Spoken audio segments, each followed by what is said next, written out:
Hello everyone, তোমরা সবাই কেমন আছো? আশা করছি সবাই ভালো আছো। আজকের কিন্তু আমি যে লুকটা নিয়ে এসেছি একদমই অন্যরকম।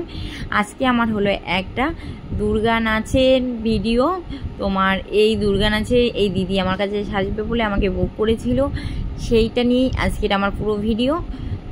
কেমন লাগবে তোমরা অবশ্যই কিন্তু আমাকে জানিও, দেখো দিদিকে কেমন লাগছে। আর সব থেকে বড় কথা হলো শিপ্রা মেকওভার্সে তোমাদের সবাইকেই ওয়েলকাম। আমার চ্যানেল যদি ভালো লেগে থাকে, কোনো ভিডিও কিছু দেখে শিখতে পারো, অবশ্যই সাবস্ক্রাইব করো আর বেল আইকনটা কিন্তু ক্লিক করতে ভুলো না। আর আজকে যাওয়ার সময় যা ঘটলো কি আর বলবো। তো বন্ধুরা দেখো বাইরে কি জোরে বৃষ্টি হচ্ছে, অনেক বৃষ্টি। এই বৃষ্টিতে যাওয়া যাবে না।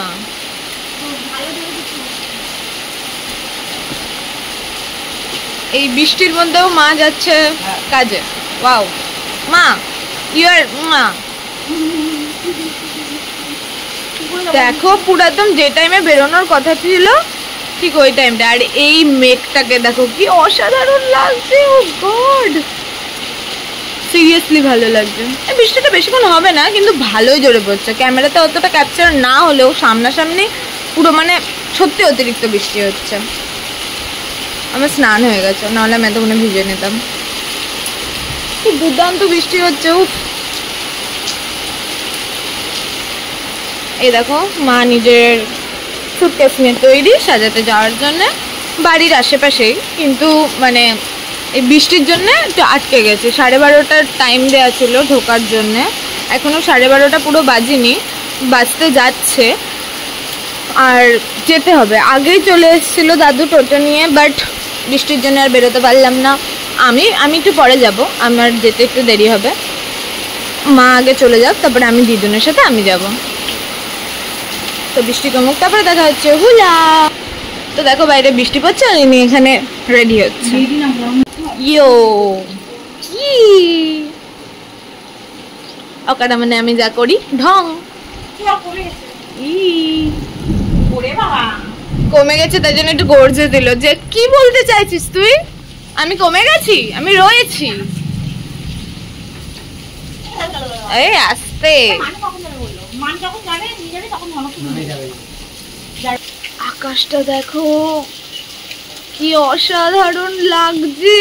ও মাই গড,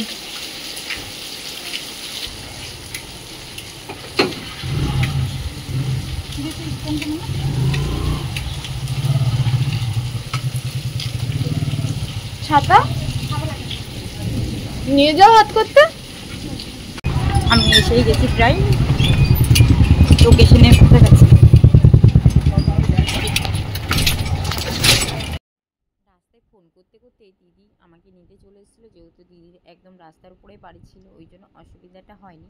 তো দেখো দিদিকে আমি সঙ্গে সঙ্গে নিয়ে বসে পড়েছি, যেহেতু দিদি রেডি ছিল। দিদি 4টের থেকে নাচ আছে, এবার 4টের মধ্যে আমাকে রেডি করে দিতে হবে, সেই জন্য দিদিও লেট করেনি। আমি দেখলাম কিন্তু দিদি এত ব্যস্ত, দিদি যে যাদের সাথে নাচ শেখে তারা বারবার দিদিকে ফোন করছে। এবার আমিও সাজাতে সাজাতে লেট যাওয়ার সঙ্গে সঙ্গে চুলটা ক্লিম্পার করে দেখো আমি টিস্যু দিয়ে মুখটা মুছে ময়শ্চারাইজার, প্রাইমার সব কিছু দিয়ে দিচ্ছি। পিএসি তোমার ময়শ্চারাইজারটা ছিল। আর দিদিকে সাজিয়ে কিন্তু বেশ মজাই পেয়েছি। তার কারণ হলো দিদি একটু ডিস্টার্ব করিনি। আর এত দেখে বুঝতেই পারবে এত হাসির কথা বলছিল, কিন্তু এখানে গান চলছিল, সেই জন্য আমাকে সাউন্ডটা অফ করতে হয়েছে। সাউন্ডটা অফ করে আমাকে ভয়েস দিতে হচ্ছে, তা না হলে তো কপিরাইট এসে যেত। সেই ভয়তেই আমি সাউন্ডটা অফ করে দিয়েছি। আর দিদি কিন্তু খুবই ভালো ছিল, খুব সুন্দর সুন্দর গল্প করছিল। আর দিদির মেয়েটা ছিল, দিদির মেয়েটাও কিন্তু খুব ভালো ছিল। দাঁড়াও তোমরা দেখতে পাবে দিদির মেয়েটাকে। দিদির মেয়েটা আছে আশেপাশে, হয়তো আমার ক্যামেরা বন্দি হয়নি। আর দিদি কিন্তু প্রথমবার সাজছে না, দিদি অন্য কারোর কাছ থেকে সেজেছিল, আমাকে বললো, সেখানেও দিদি স্যাটিসফাই ছিল। আর দিদিকে আজকে আমি সাজানোর পরে কী হয়েছিল জানো তো? দিদি বলছে যে আমাকে না কালো কালো লাগছে, হয়তো ঘরের মধ্যে দিদির কালো কালো লাগছিলো, কিন্তু না, আমি দিদির স্কিন টোনের সঙ্গে যে কালারটা যাবে সেই কালারটাই করেছিলাম, তার জন্য দিদিকে একটু ফ্যাকাশে সাদা লাগছিল না। আর দিদির নাচে যাবে সেই জন্যই দিদি হয়তো ভাবছিল একটু সাদা হলে ভালো লাগছে, কিন্তু লাস্টে কিন্তু দিদি খুব খুশি হয়েছে। দিদি রিভিউ দিয়েছে যে খুব ভালো হয়েছে। নাচের ওখানে যেখানে গেছিলো সেখানে সবাই দিদিকে বলেছে খুব ভালো লাগছে, তোমাকে একদম দুর্গা ঠাকুরের মতন লাগছে। দিদি তখন খুব স্যাটিসফাই, সঙ্গে সঙ্গে আমাকে ফোন করেছিল যে হলো সবাই বলছে খুব ভালো লাগছে, আর হলো পুরো দুর্গা ঠাকুরের মতো লাগছে। আমিও শুনে যে খুব খুশি হলাম, না দিদি অন্তত খুশি হয়েছে, আর আমার সাজানোটাও তাহলেই সফল হয়েছে, তাই না? আমাদের সব মেকআপ আর্টিস্টদের এই একটাই যে সে যে যেন অন্তত ক্লায়েন্ট খুশি হয়, তার ভালো লাগে। তার ভালো লাগার থেকেও আশেপাশে যারা দেখছে বা যাদের সাথে প্রোগ্রামটা করছে, যে অনুষ্ঠানে যাচ্ছে, তারা যদি বলে ভালো হয়েছে তাহলে আরও বেশি ভালো লাগে। আমার ক্ষেত্রেও সেটাই, যে যাকে সাজাচ্ছিস তার তো ভালো লাগারই দরকার, কিন্তু আর যারা দেখবে তারাও যদি ভালো বলে, আর সেই ক্লায়েন্ট যদি বলে যে না সবাই ভালো বলেছে, তখন কিন্তু সত্যি ভালো লাগে। আর এই কাজটা আমি করছি যখন মানে ক্লায়েন্টরা বলে, তখন সত্যি মনের মধ্যে না একটা জানি না কোথায় অফুরন্ত আনন্দ লাগে। সেটা সব মেকআপ আর্টিস্টদের ক্ষেত্রেই হয়। আর দিদিকে দেখো কেমন লাগছে। দিদি কিন্তু চুল কিপার করা রেডি হয়ে গেছে, আর আমরা এত গল্প করছিলাম লাস্টের দিকে যে এত তাড়াহুড়ো হয়ে গেছে, আমরা কোনো ভিডিওই করতে পারিনি। শাড়ি পরানো, তারপরে চুল বাঁধা, এগুলো কিন্তু কোনো কিছুই হয়নি। লাস্টে আমি এফবিতে লাইভ দিয়েছি, জানো তোমরা। আমি টোটোয় যেতে যেতে, দিদি যেখানে নাচের প্রোগ্রাম করতে যাবে ঠিক সেখানে যেতে যেতে রাস্তায়, সেই পথেই আমার বাড়ি, সেই জন্য দিদিকে বললাম যে এক টোটোতেই চলে যায়। আর ওই টোটোতে বসে বসে আমি এফবিতে লাইভ দিয়েছি। কেউ যদি আমার এফবি লাইভটা দেখতে চাও, অবশ্যই গিয়ে আমার ফেসবুক পেজ থেকে বা ফেসবুক থেকে ঘুরে আসতে পারো। ডলি রয় সাইগল আর শিপ্রা রায় আমার ফেসবুক অ্যাকাউন্টের নাম, তোমরা অবশ্যই গিয়ে দেখো। আর এই মেকআপটা কিন্তু তোমরা যদি কেউ দেখে শিখতে চাও, দুর্গা সাজটা একটা কিন্তু দেওয়া আছে, আর খুব আস্তে আস্তে আছে, খুব একটা আমি রানিং করিনি, একটু অল্প করে দিয়েছি, তা নাহলে ভিডিওটা অনেক বড় ছিল। তোমরা কিন্তু দেখে শিখতে পারবে। একদম দুর্গা সাজ পুরো ভিডিওটাই আছে, মানে একদম প্রথম থেকে লাস্ট পর্যন্ত। তোমাদের যদি ভিডিওটা ভালো লেগে থাকে অবশ্যই একটা লাইক কমেন্ট করে দিও, আর যদি খুব ভালো লেগে থাকে তাহলে একটু শেয়ার করে দিও। আর তোমাদের এই ইন্ট্রোতেই কিন্তু আমার খুব ভালো লাগছে, আর তোমাদের সবাই এর ভালোবাসার জন্য জানো আমার চ্যানেলটা আজ 4000 প্রায় সাবস্ক্রাইব হয়ে গেছে। হঠাৎ করে খুলে দেখি প্রায় আমার 3700 মতন।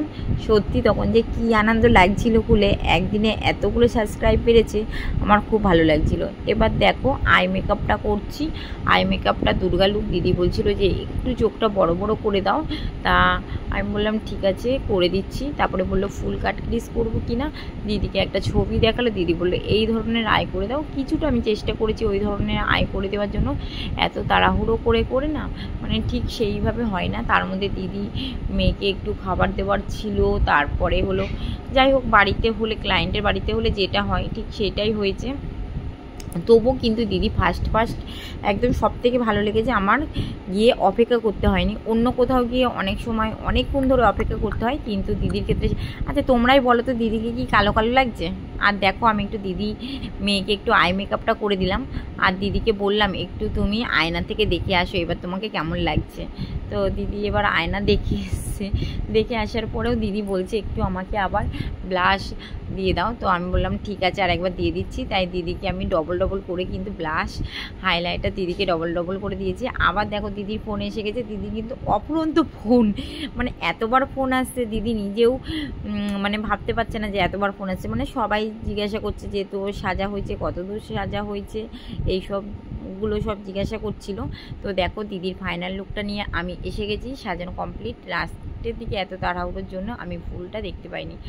আর এই ত্রিনয়নটা কেমন হয়েছে তোমরা কিন্তু অবশ্যই আমাকে জানিও। ত্রিনয়নটা হলো আমার মেয়ে করে দিয়েছে, ওকে বলেছিলাম একটু ত্রিনয়নটা করে দিয়ে যাবি, ও আমার থেকে ভালো পারে করতে, সেই জন্য আমি বলেছিলাম তুই একটু করে দিবি। আর চুল যে বাঁধা, এটা দেখো টোটো এসছে বলে হাওয়াতে একটু এদিক ওদিক হয়ে গেছে, কিন্তু ভালোই লাগছে। আর দিদির লম্বা লম্বা চুল ছিল, আগে থেকে ক্রিম করা ছিল, আর দিদি বলেছিল এমন করে দিতে যে পরে খোপা করবে যাতে সামনেটাও ভালো লাগে, সেই জন্য কিন্তু দিদিকে এইভাবেই আমি চুলটা সামনের দিকে করে দিয়েছিলাম যাতে পরে খোপা করলে দিদির মুখটা না চেপে যায়। দিদির আরও দ্বিতীয়বার নাচ ছিল, সেই সব নাচের জন্য দিদি সেইভাবেই রেডি হয়ে গেছিলো। তো ভিডিওটা যদি ভালো লেগে থাকে অবশ্যই কিন্তু লাইক সাবস্ক্রাইব করতে কেউ ভুলো না। সবাই ভালো থেকো। আস্তে আস্তে প্রায় আমার 4টে সাড়ে 4টের বেশি বেজে গেছিলো, তখন বাড়ি আসলাম। এসে ছেলে মেয়ের ক্যারাটে ছিল ওখানে দিয়ে হাজব্যান্ডকে বললাম চলো একটু বাইরে থেকে ঘুরে আসি। তো এবার দুজনে মিলে একটু বাইরে বেরিয়ে পড়লাম, চা কফি খেয়ে আমার বাড়ি চলে আসলাম।